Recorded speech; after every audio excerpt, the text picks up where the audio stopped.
Hello, everyone. I'm Elaine Cercado. I'm your executive coach, consultant, trainer, facilitator, and a director of POWERinU Philippines. And I welcome you to this complimentary webinar, Do I Have What It Takes to Be an Entrepreneur? Sharing by a successful tech entrepreneur. I'm so excited about this. And without much further ado, let me introduce our speaker for tonight. He is Ricky Dagelet. Ricky has founded several tech companies such as Workstation Philippines in 1986, Smart Solutions in 1998, Secure Payment Networks in year 2000, eScience Corp in 2000, and Traffic Networks in 2009. Ricky Dagelet is also a founding member of Internet of Things in 2015, a board member of Sandiwaan Learning Center, an online learning for out-of-school youth in 2021. He's also a sector coordinator of Ligaya ng Panginoon since 2019 and the PPCRV coordinator of the Diocese of Parañaque. Ricky graduated from De La Salle University in 1986 with a degree in BS IME, a mechanical engineering, and he is currently the CEO of eScience Corporation. We will have a question and answer with him shortly after this presentation. In the meantime, let's hear Ricky's presentation. Everyone, let's all welcome our speaker, Ricky Dagelet.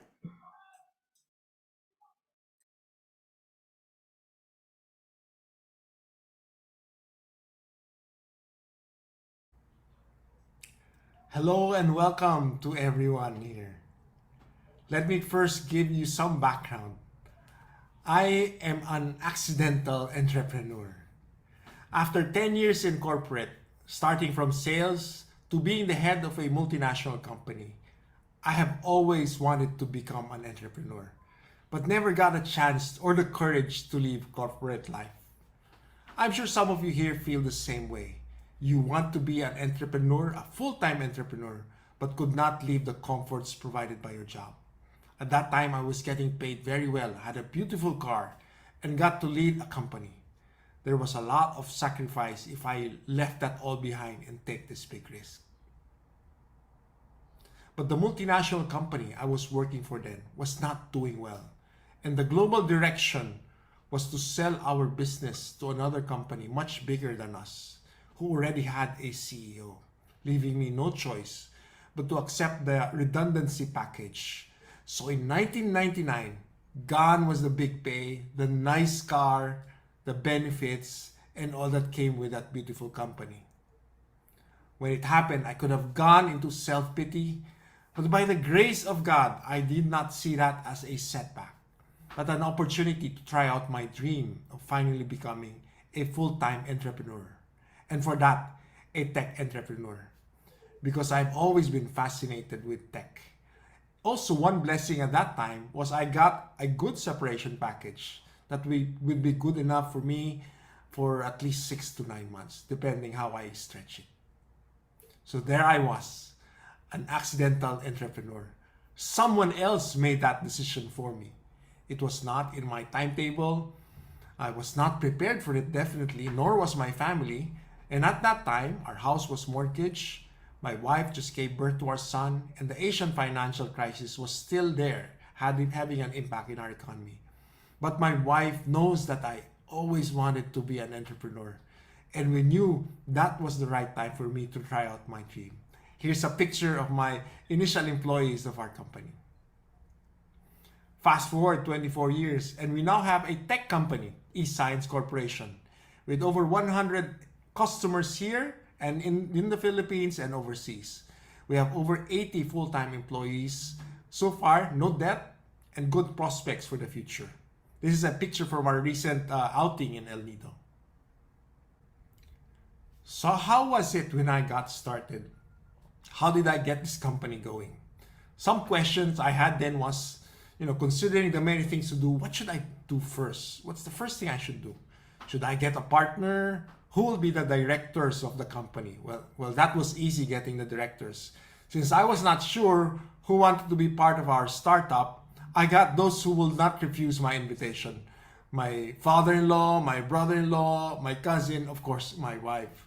Another question I had then was, what space should I be in? What type of business should I have? What can I leverage from the experience I had in 10 years of corporate life? I worked most of my life in a multinational company engaged in the film business. Unfortunately, the film business is a sunset industry, so that probably was not the best line of business to get into. Good thing I was up to date with tech and knew how software works. I love tech, fascinated by the internet, and at that time, starting a business at the early stage of the information age was pretty good. And the internet was already starting to pick up. E-commerce was already picking up then. So I put the two together. My passion for tech with the growing need for automation and online innovation because of the internet. That became the focus of my business. My passion for tech allowed me to also enjoy what I was doing. If I probably did not like what I was doing, I probably would have given up when the trials started to come. So passion for what you are doing is important in choosing the business you want to do. I even made a checklist on how I wanted the business to be, including a short business plan, a brief financial projection, which actually was more like how long before the money runs out. What I learned in that business plan is, you really need to make it flexible enough and be able to adjust depending on how things turn out, because there are many factors you could not control. You can be very firm about your vision for the company, but be flexible with your tactics on how you will execute. So in case one part of the business does not turn out well, you can still continue. I have learned that even if the business plan makes perfect sense and on paper should do very well, it does not always turn out as planned. There are many, many variables in the business that could affect the outcome, especially if you need customers to buy your products. Know that customers don't know yet your products or service, so there will always be hesitation to try out something new. I have learned that it's a big hurdle for customers to change behavior and preferences. That's one big challenge in coming into the market. So be flexible with your business plan. According to Big Mike Tyson, everybody has a plan until they get punched in the face. Expect hurdles in starting your business, but be prepared to meet them. We will never have a risk-free scenario when getting into business. There will always be uncertainties because even established companies face risk every time. Uncertainties, can come anytime, and change always happens. No matter how big or established your company is, there is just greater risk in starting a company because you put your personal resources and time on the line. One thing that helped us prepare, without us knowing it, for our business was that me and my wife built up a great number of friendships, a network of friends. These friends, we can trust, and they all know that we are responsible in how we live our lives and do our job. They believed in us and helped us to meet the clients that we needed for our business. The more the friends that you have, the more people that believes in you and trust in you, the more bigger the chance of you getting new customers in your new startup business. So it's very important for you to establish that. Even now, even without a business, it's good to have a big and a strong network. When you start your business, you don't have anything else yet to sell, but yourself. People will buy because of you, your credibility, your dependability. Because they trust you and they can depend on you. That's why they buy the products that you have. That always happens as a startup. So don't lose the trust of your friends and colleagues because you are preparing the way for your future business. In one of the turning points of our business, we needed to get a bank to support our e-commerce payment gateway. So customers can pay via credit card on our website. That was 1999 then. The e-commerce was just picking up. So I made a pitch to a large multinational bank, Citibank, which then was a top credit card company, also offering that. We wanted them to accept our online transactions and approve them in real time, instantly. They never did anything like this locally before in 1999. And they were not sure if we were going to run away with their money. After numerous meetings with them, they still could not decide on our proposal. And they were very honest with me and told me, they really liked our tech, our presentation. They think we're credible, but they don't know me. They know who Ricky Dagelet is. And they're not sure if they can trust me with their business. But good thing, one day I brought my wife with me, who used to work at Citi.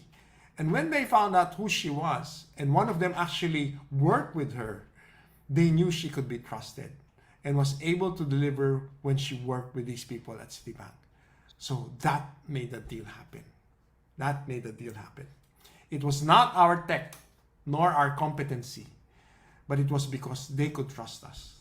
That allowed us to get their business and get our e-commerce engine started at 1999. We were the pioneers of e-commerce then in the Philippines. So even now, build that trust among your colleagues, friends, your customers, and those you come in contact with. Who knows, they could be your future customers or partners in the business. And even if you don't get to start the business, or the business does not turn out well, you have promoted trust, you have promoted dependability, integrity, reliability, and probably made the world a much better place. So some of you would ask, what business should I get into? There are many factors to consider, like, where is your target market? Where is it going? If you're planning to go into tech, where is that going? You have to find that out. You want to be there when they get there as well, and not be late or trying to catch up. Best is to make sure your business takes off at the start. When it takes off, it intersects with the needs of your target market. You need also to find inefficiencies in that market, the opportunities to do things better. Spend as much time with those into that type of business, or working with people in that business that you want to get into. Learn as much as you can, and use the internet to find out more about this business, especially how this business is done in other countries. Find out if the business landscape is changing, who are the potential competitors, and how will you be able to carve out a niche in a ever-changing competitive environment. One thing happened the past few years was the lockdown. A lot of people had a shift on having a lot more concern towards their safety, towards their health, and that opened up a lot of new opportunities and new types of business, like especially in the online space. So watch out for those things that change in our business landscape, because they could provide an opening for you to come in. Combine what you know and your capabilities with where the market is going, and then identify where they will intersect. One thing you should also ask yourself is, what do people ask from you the most? What do they ask about? Do they ask you for your favorite recipe, or ask you for financial advice, or help them fix their stuff? What do people also regularly complain to you about? And they're always asking you about certain opinions on certain matters. What are these things that they're asking you about? These actually are good indicators of how people perceive you and your skills, what they think you are good at, and where you can help them the most. In what are your capabilities as well. So these are the things you need to find out. Who are these people that are talking to me, asking me for favor or for things to do? And that's a good indication what type of business you are being called to. Even now, why not try giving your advice or service in your area of expertise? You can start a video blog, post your ideas, and maybe these things can open up doors for you and give you more insights on how you can use your expertise to start something big. This can also open up potential partnerships. You can also use that to validate your plans, challenge your ideas, and help you meet your dreams. What's important now is people should know what you are good at. And this will be a good head start for your future business. You're already promoting your business by promoting yourself. Remember, at the start, you are selling yourself, then your products. Build your reputation while you're still developing your products for your business. And then once you have a plan, rate it based on these 4 factors: effort, profit, impact, and vision. How much effort is needed? Is it realistic? Can I really do it? Can I really run the biz? Will this generate enough profit? And more importantly, the cash flows to sustain the operation. The third, what is the impact on the market? Will you be a follower or will you change the world? Is the product world class, which is what is needed right now? And can it compete with local and international players? Lastly, does this business align with your vision for yourself, your family, and other people as well? If you are married, you need to have a serious conversation with your spouse so that both of you will own this decision to start a business. You need your spouse on your side supporting your plans and dreams. For me, all the major decisions of our company was made with my wife, Brenda. She's my sounding board, helps me avoid mistakes, and got me to see things differently, from a different perspective. Very important for you is to have this in your business, because you sometimes get too involved in the business and you need someone to tell you and to help tell you what's right and to think straight. It will also be good to involve in your board some consultants to help you in making major decisions. Another option is to hire a company like POWERinU. They do coaching, can help you start in your business. This is when you need help the most, when you're starting. So I hope you can get them to help, like POWERinU, to help also in your startup business. Now, question is, should I partner with someone or get my family, friends involved in the business? That's always a question being asked to me. What I can say as a guide is 1 + 1 should be equal to 3, not 2. Your partner, your potential partner, should add significant value that by coming on board, you will triple, not just double your chance of success. That is how important the partner should be and contribution that they will give. In short, the contribution to the business should be significant. The partner should also share in that the vision you have for your company. If you're considering getting a partner in your business, consider first these 3 options, because getting a partner is not always the first option. The first one is just to hire that person that you think can contribute strongly to your business.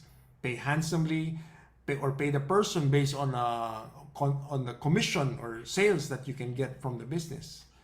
Second is you can just get that person as a consultant at the start.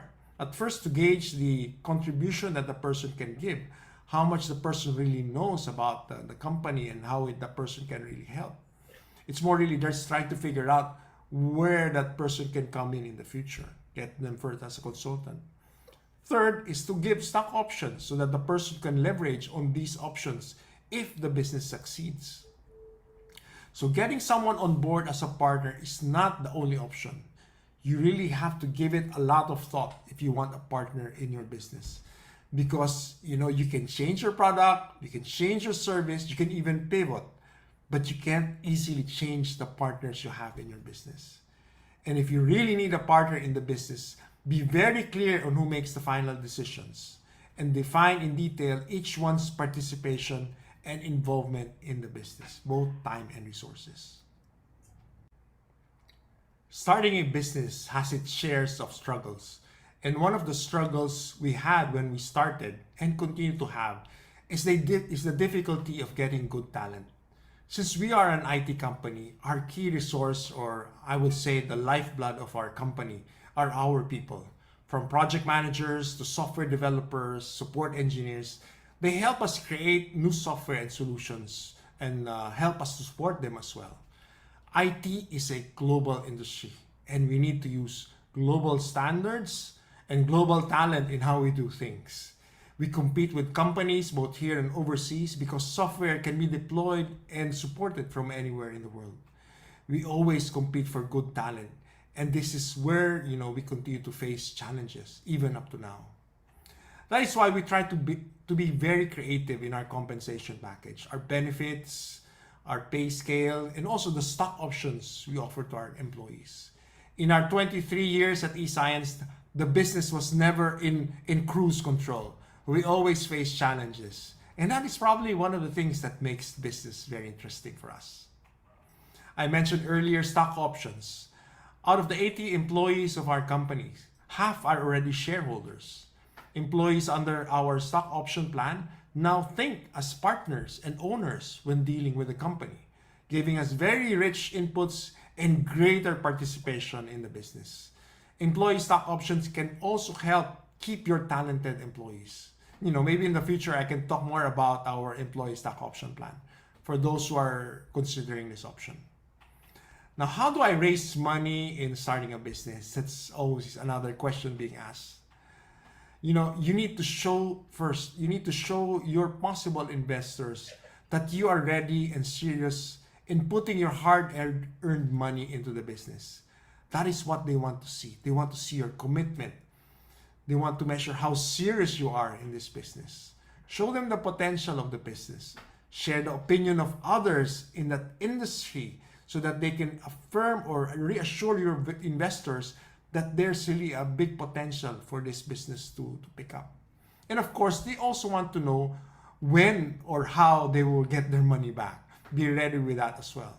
Be honest with them with the risk and the opportunities the business has. Investors always appreciate transparency and honesty from you. They might also not give you all the money that you need right now, but pay you based on the progress of your business or success factors you need to hurdle. Now, if you really have a strong call to be an entrepreneur, I suggest to just do it. Try to just minimize the risk. Prepare well for it, develop your network, and start testing your ideas. Don't wait too long. We will never be ready for this jump into entrepreneurship. The call to entrepreneur is great. It has a lot of challenges, needs a lot of sacrifice, but the rewards of making your own challenge, owning your own time, charting your own course is worth the sacrifice. When I was still working then, there were many times, that would fill us with joy when we would close large deals or make our quota for the year. But let me tell you, that does not compare to the joy when closing a major deal in your own company or see your company grow and share the success with the people in your company. I already forgot all the details of the major deals we closed before when I was still working, but I could not forget the deals we closed when I was already an entrepreneur. You also might ask, is luck a factor in a successful business? Luck has a play in it. But I believe that being at the right place, at the right time, with the right tools and the right attitude towards business will help you succeed. It might not mean having a billion-dollar business, but if the business is able to make other people's lives better, if you are able to help society and promote the right values, then I can say you are a successful entrepreneur. Success is not measured by how big the business is, but how you have helped and made this world a better place for others. Let me end with a story of three men working in a skyscraper. They always compare their lunch, and each time they would get frustrated because they keep on getting the same lunch every day. Then one day, they all decided and told all their friends at work that if they received the same lunch that day, they would jump off the building and kill themselves. The next day came, and the first one opened his lunchbox and saw the same lunch, fish again. So he jumped from the skyscraper and killed himself. The second one also had the same lunch, chicken again. Again, he jumped and killed himself. Then the last one, hoping that the lunch he has will finally be different, so the same one, pork again. He jumped, killed himself. The next day, the wives of these three men saw each other in the funeral and tried to console each other. The first wife of the wife of the first man said, she was crying and she said, Oh, if my husband only told me he was already tired of receiving fish each time, I could have changed it. But he never told me. The wife of the second man also said the same thing. She said, my husband never said a word to me that he was fed up with the lunch I was giving him. And I thought the chicken was good, so I kept on giving him chicken every day. Finally, the wife of the third man spoke, but she was more confused than sad and said to everyone, I could not fully understand why my husband killed himself because of the lunch. Because he was the one preparing his own lunch. Ladies and gentlemen, we prepare our own lunch. And if we don't like our lunch, then we change it. Just like what Steve Jobs said, your time is limited. So don't waste it living someone else's life. God bless you all, ladies and gentlemen, and all you future entrepreneurs. And thank you for your time tonight. Goodbye.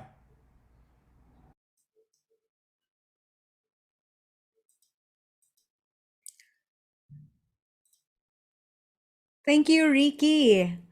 Thank you so much for that very inspiring and very, very motivating talk and very educational, enlightening talk that you have shared with us, Ricky. Thank you so much. And now we encourage you to send your questions through the chat box or click raise your hand icon so we can call you and unmute you. We'll try to answer as many questions as possible. I think we have time.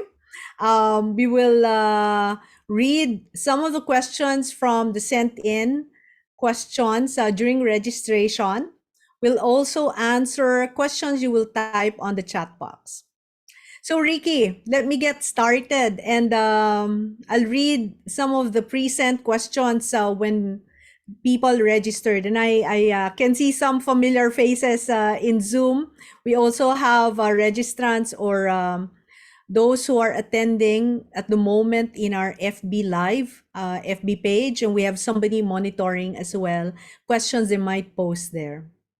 Okay, first thing, if you were, and I noticed we have many young persons actually on the, I know some of the young persons here on the participants list. If you were a young person today with an idea, but no capital to execute, what are some ideas and steps you can make to have that step or to make that step forward to be an entrepreneur?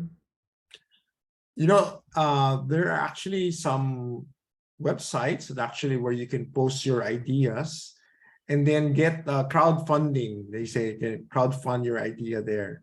But the best is really to promote it to your friends. Invite your friends for maybe lunch or dinner at home and then explain to them your plan and all. Invite your family as well. I think the best and the most successful way of sourcing is really more for your friends and from your family members. And again, as I mentioned in my talk, they will buy it because of you, not mostly because of your idea or your business plan. They will buy it because they know you, they trust you. So as early as now, even if you're not into business, protect that. Make sure the people continue to trust you, you have integrity, and you are reliable. So those are the things you need to prepare for. But in getting money, there's crowdfunding. You can also approach some venture capitalists if you have a good idea. But try to do it first yourself. It's as I mentioned, when you start getting a partner, it's not easy to divorce from a partner. It's easier to divorce from a product than getting a partner with you in your business. So if you can do it alone, that's the best scenario. Raise the money first from friends and family. Okay. Well, I know what you mean, Ricky. I don't know if I shared with you. Ricky, by the way, was my very first boss in in Kodak when we worked in Kodak company more 30, was it 30 years ago or something. So Ricky was my very first manager, and Of course, that was a very, very, wonderful experience. But I also went entrepreneurship, Ricky, with a partner for a cake shop here in Singapore, where I'm based at. Oh, And good, I can good. really, tell that value or importance of the partnership, as you mentioned. And Yep. for me, the alignment of the values is really, really important. Values and the vision for the company should be Values one. and vision. Yep. Yes. Yeah. We'll probably have another sharing for all those learnings one of these days. I want to read something that's related as well to that question from Matthew. Aside from word of mouth and paid advertisements, what's another way of spreading out your business products and business services? Do you have any comment on that? Well, there's always the internet.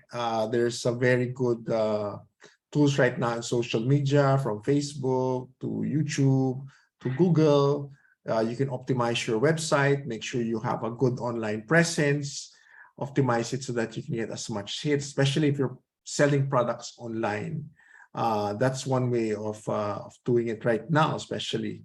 And nothing beats a word of mouth. If you have good friends, I know there's a really large bake shop here in the Philippines that, how they started. They just sold ensaimadas or pastries during parties or at home or their events. Then eventually the people knew that this particular person or family was really good in baking, and they gave out probably free pastries as part of it.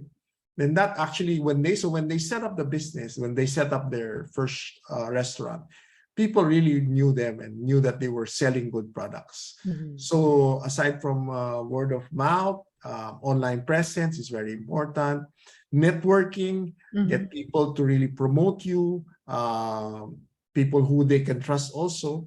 Get them as brand ambassadors, if you can get them as brand ambassadors as well. So online space is very important also, to have a good online space.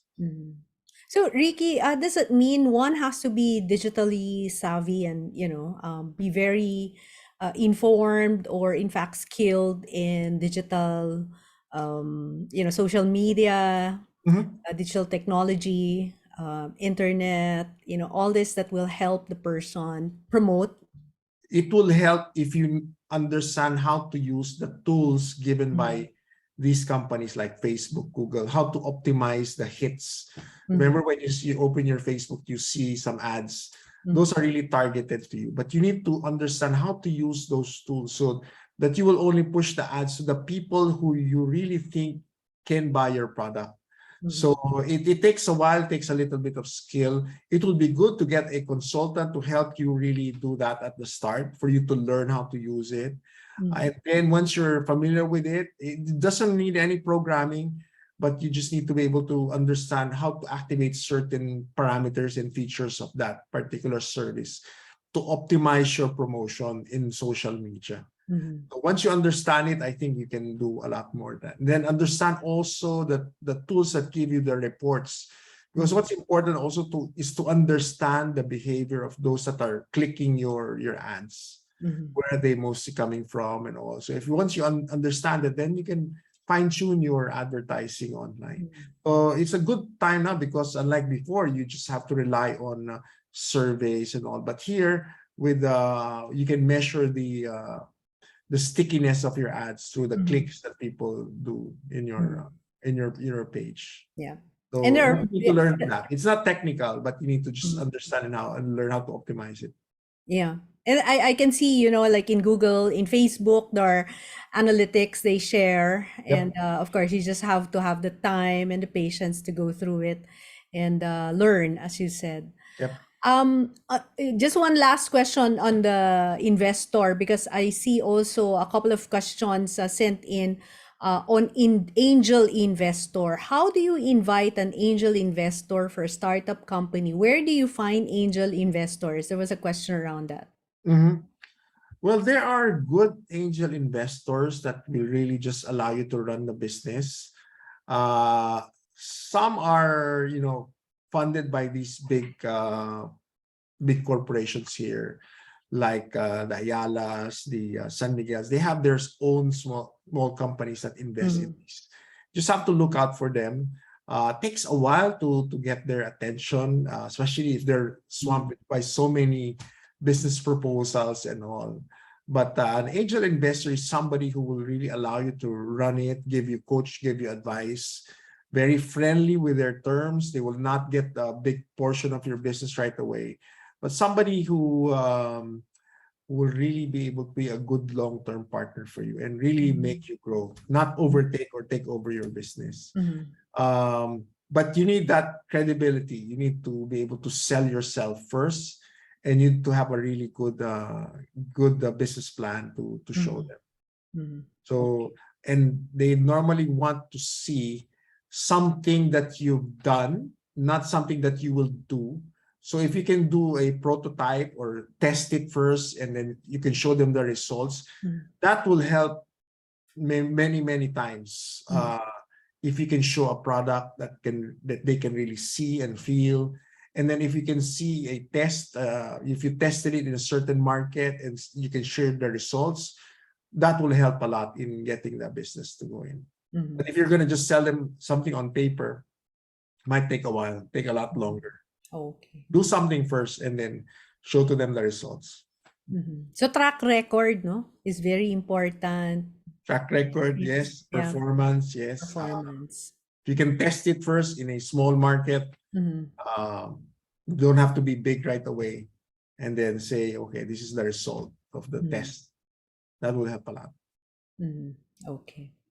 So Ricky, the other question that I got here, what's your most critical struggle, and how were you able to manage it? Well, Aside from those that you've shared, you've Yeah, shared a few for- already. Yeah.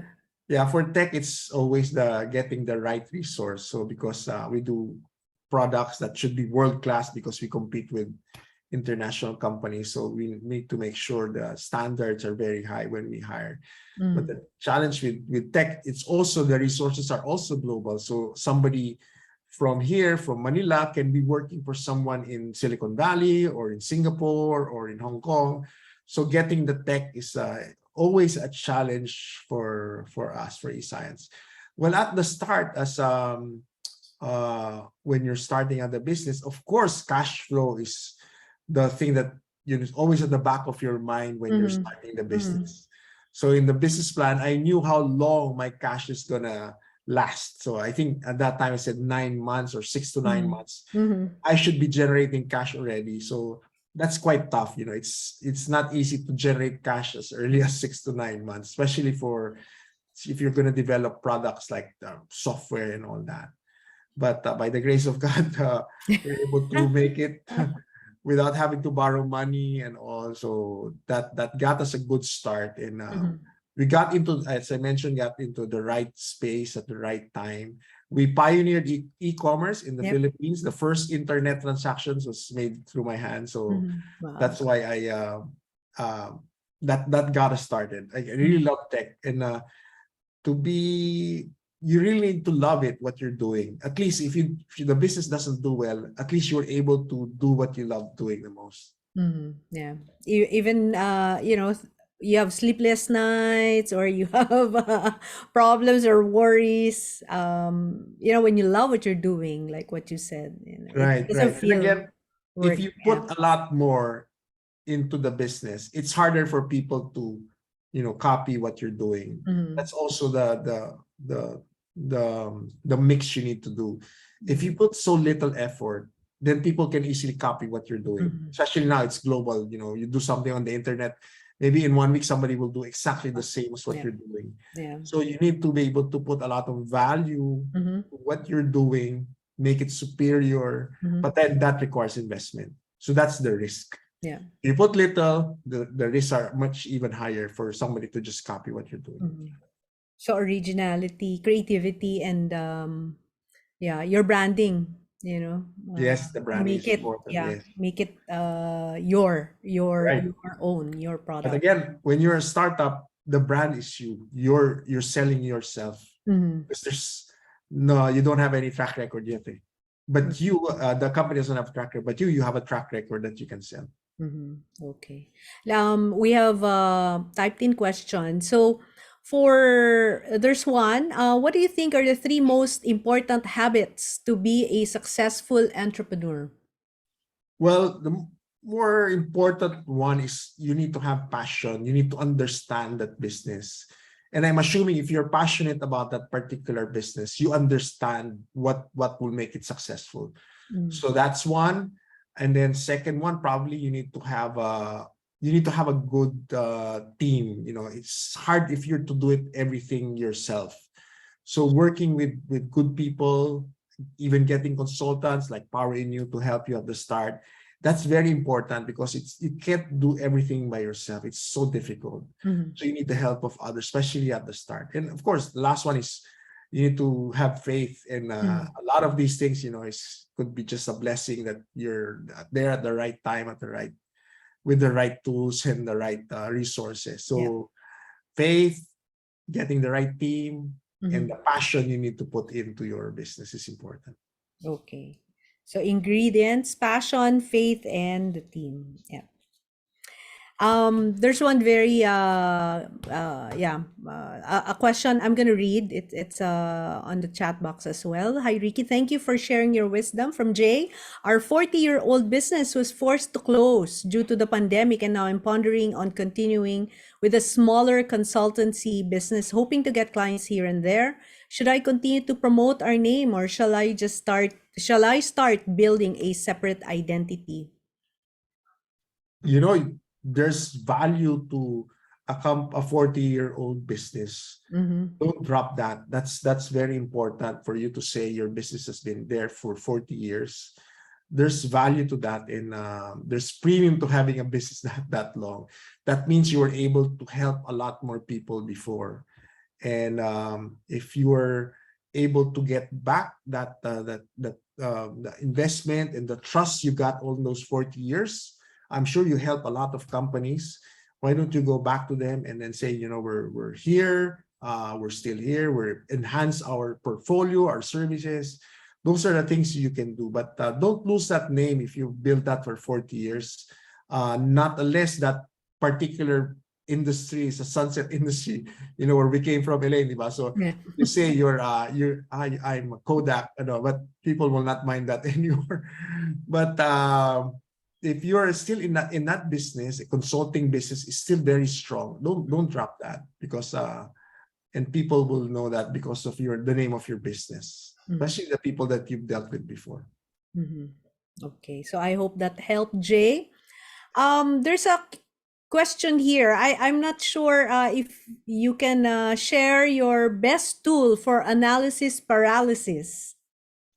Analysis paralysis. Yeah. You know, you always need to have time for yourself as well, time with your family, time to really separate yourself from business. Because if you just have the business always on your head, that will again lead to paralysis and a lot more anxiety and panic. But admit that there are things that you cannot fully control, especially in business.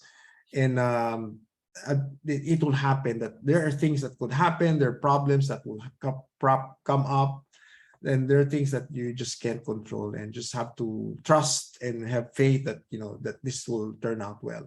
You just have to have a lot of prayers, have faith that things will turn out well.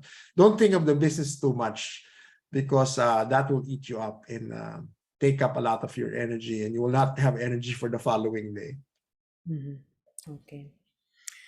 Sabi nga nila, no, entrepreneur is a 24/7 job. So It's hard, is it true, especially Ricky? It is, yeah, right? especially if your wife is also in the business. My wife is head of our HR, so sometimes we get to bring the work at home. So we try to say, okay, this is family time, so let's just not think about work. And let's just focus on what's needed when we get home. So it requires discipline, but it's a lot of fun, you know, working with your spouse. It's not the same for a lot of people I know, but working with your spouse and on the business is great fun for me. And I like that picture of you and Brenda sharing cup of Starbucks. yeah, Yes. Starbucks while having your one-to-one business, right? Business Yes, meeting. yes. Okay. There's a question on expanding your business portfolio. Um, how and what to expect? So I guess what do you expect, or what can you expect when you expand your business portfolio?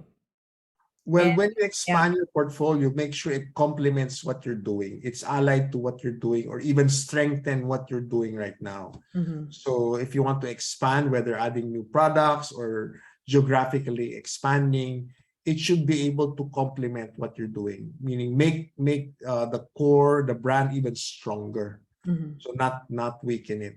So expanding, you just have to be careful on the timing of your expansion. There are things to consider. Don't just jump into it and say one business worked very well at this particular area, just bring it to another area. I'm sure it will work out well. It's not always the same thing. There Mm-hmm. are maybe different behaviors in that particular area, different competitors in that particular area. So you might not be able to use exactly the same formula for that particular another new line or another area of expansion. You just have to think through it. Don't just jump. Don't just jump and say, okay, we work here. Let's duplicate the success. Mm-hmm. That's not always the case. And not everything is on paper works well. Mm-hmm. So just have to make sure that when you jump into a new business, you cover everything, and then you understand, uh, get more background on that new particular expansion that you're doing. Mm-hmm. Interview the people there, know what happened before, who's strong in that particular area. Do as much research as possible Mm-hmm. before you Mm-hmm. expand. So it's like doing a business research again, right? Yep, yep, Like what you mentioned in the, in the beginning of your talk about really doing your homework in terms of researching the market, the business, the environment, the customers. However, timing could also be very important, Ricky, right? So right. if you don't jump into it at the right time, then wouldn't that affect the plan to expand or to grow? Is there Right. like, do you have like an experience or any tip on what might be a good way to approach that, the balance of the timing and that Not to be too research? early and not to be too late. Like Mm-hmm. one experience we had is in 1999 when we launched the first e-commerce website in the Philippines. Mm-hmm. I think it was way ahead of its time. The tech is there, the system is there, the operation is there, but people were not yet comfortable in doing e-commerce at 1999. Mm-hmm. So that's why we exited that business and focused more on the mobile and then mobile commerce that we expanded. So timing is important, being there at the right place at the right time as well. The same time, if you're late, that's also a disadvantage because the first mover always has an advantage over you. Mm-hmm. Watch out for things that change in the market because those are good opportunities to come in when there's a change or something Mm-hmm. happened, like what Mm-hmm. the pandemic brought Yeah, to like the our business. pandemic. Yeah. So that made people think differently. The behavior changed. People were Mm-hmm. now more concerned about health, safety, and those are the things. And if there's a change in behavior, there's Mm-hmm. always an opportunity. So Mm-hmm. when people will see, oh, doom and gloom, and what's going to happen to us, people should see also opportunities because that also opened up a lot of opportunities for new business to thrive because people were hesitant to go out and all. So we saw that in the business. So those who jumped early benefited from it. Those who were Mm-hmm. ready for online ordering Yep. and all benefited from it. Those who had the brand already established were ready for it. Yeah. Yeah. So timing then is very important. Yeah. And adapting to, like what you said, it changes. The pandemic was really a game changer, isn't it? So Yes, watch out for yeah. those. Those are opportunities for new business. Yes. Okay. And I think I have one more question, and I'm gonna ask the rest in Zoom, in Facebook, to send in your question, because we do have time for maybe just one to two more questions. I have one that I'm going to read from the present, and perhaps one from the Zoom or Facebook participants. Please type them on the chat box or send them to PowerinU Philippines here in Zoom.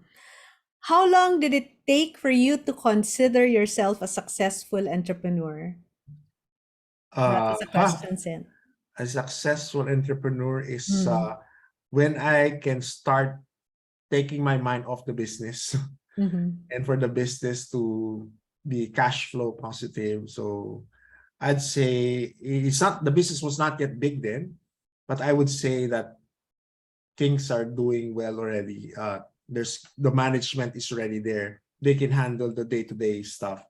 So I would say, that could probably be the moment that I would say success. I probably would just say we're over the hurdle. We've already mhm, gone past that, and then we can plan better. We don't have to watch our back. We don't have to watch our cash flow as much. So mhm, that is probably the time when I could say that.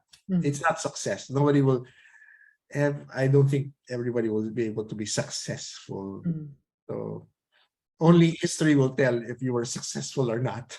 mhm. Well, I like what you said earlier, that the success, you had a very nice portion in your talk where you said something like the success is really in terms of your impact to the world, Yep. making a difference to the lives of the people who you're interacting with, or probably using your service, your Mhm. products. Yeah. Yeah, that's So yeah. also part of success when you can see Mhm.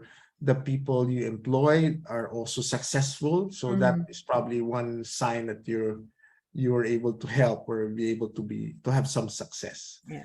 So I'm very inspired by hearing stories from our employees that they're able to finally able to pay the tuition for their younger siblings and all that. They're able to Mhm. build a house. They were able to get married finally, or and all that. So those are indicators of success when you're able to help people.